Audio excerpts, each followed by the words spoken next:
Hello everybody and welcome back to the channel. It's your boy Shad and I'm just here with a video for y'all today. Yeah, so I've been a lot bit busy with work and just real life stuff in general. The focus has had to shift elsewhere and I'm not sorry for that. I am sorry for the lack of content because of that, but I have a new life to live right now. So I'm still getting adjusted to, fitting things and new things into my routine and trying to figure out, where I'm going to take this YouTube channel, stuff like that. But today we're here with a video and it is a very, it's a very apologetic video. You saw the title, obviously. This is about Michael Porter Jr.'s development this season. If you scroll far enough in my videos and really find the right spots in those videos to watch, you will see that I have kind of thrown some shots at MPJ. They all came from a place of not feeling like he is the necessary third option for our championship hopes because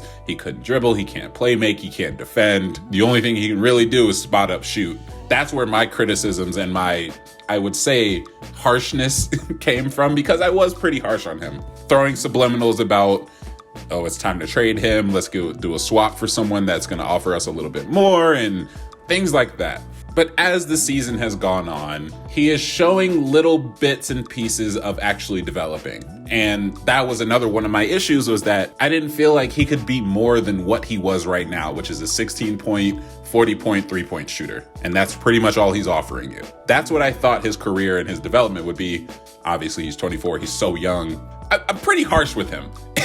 And I don't really try to hide it, but I think it came from a place of impatience. I just wasn't patient at all with him. Let's talk about these actual changes that he's been making to his game, because I feel like I can't just tease you guys with it. One of my biggest criticisms about MPJ was his defense. Just at every single level, he wasn't that good of an interior defender. He wasn't good at all on the perimeter. Well, we can't just keep it in one hand.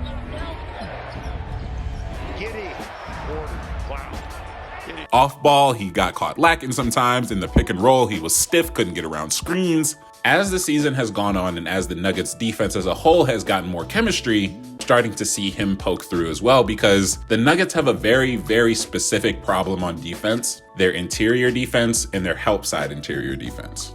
Weak or strong side. The interesting thing about our roster is that we actually have someone, Michael Porter Jr., who is 6'10" with a long wingspan that can contest shots at the rim. He fits the archetype of what we need to plug up that issue, or at least part of it.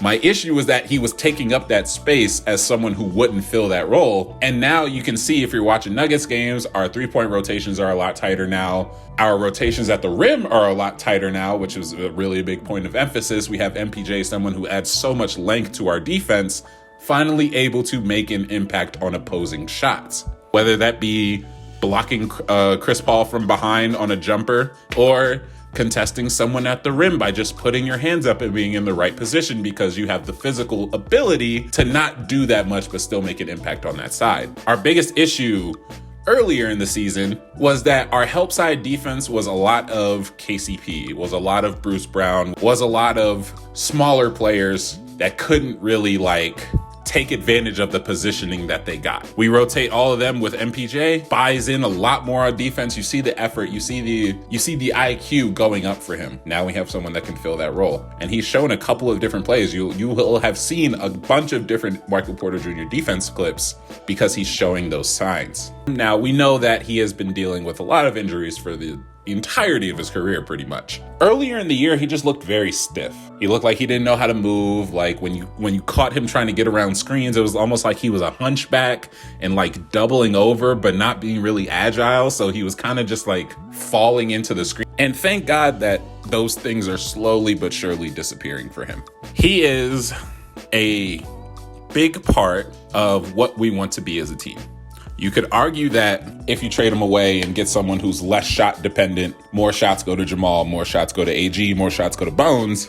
Do you like that trade-off? Or do you see the value in having a 40% efficient shooter at 6'10" who is showing some signs of life on defense? That's a question and a scenario I've had to talk to myself about, because again, I have been very harsh and very impatient with him. Almost to the point where he was kind of like my least favorite Nugget. None of it came from a place of actually disliking MPJ as a person. He got the Tobias Harris treatment from me, I think. People often say Tobias Harris is awful because he's making $30 to $40 million on this contract. When in reality, he's just overpaid.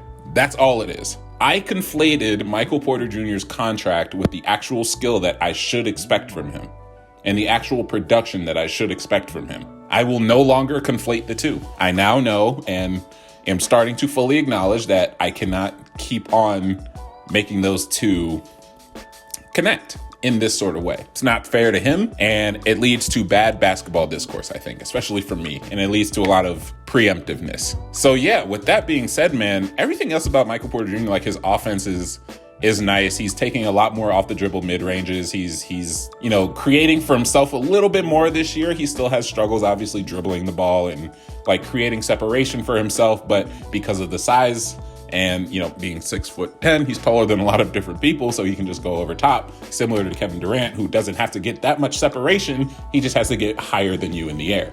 When it comes to shooting, he's still doing his thing. He's not Mr. Efficiency anymore, but he is shooting on 48-40 splits, so I'm not really upset about that part. I just wish he would fill in more of those ancillary parts, and he has been. And you can see it reflecting in the Nuggets' overall defense because we have moved all the way up to top 15, which I thought would not. Wait a minute. Holy shit. Oh no. Oh fuck.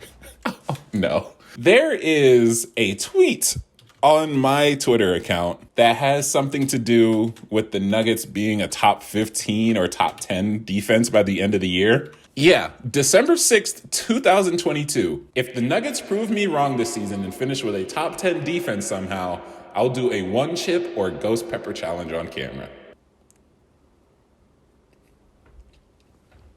This was around the time that the Nuggets were 28th in defense. And if I look right now, the Denver Nuggets have a 14th ranked defense in the NBA. And the difference between place number 14 and place 10 is less than a point. So the Nuggets could get up there. They could get up there. And I'm a man of my word. I would do the ghost pepper. I've been advised against the one chip, but I'll do the ghost pepper.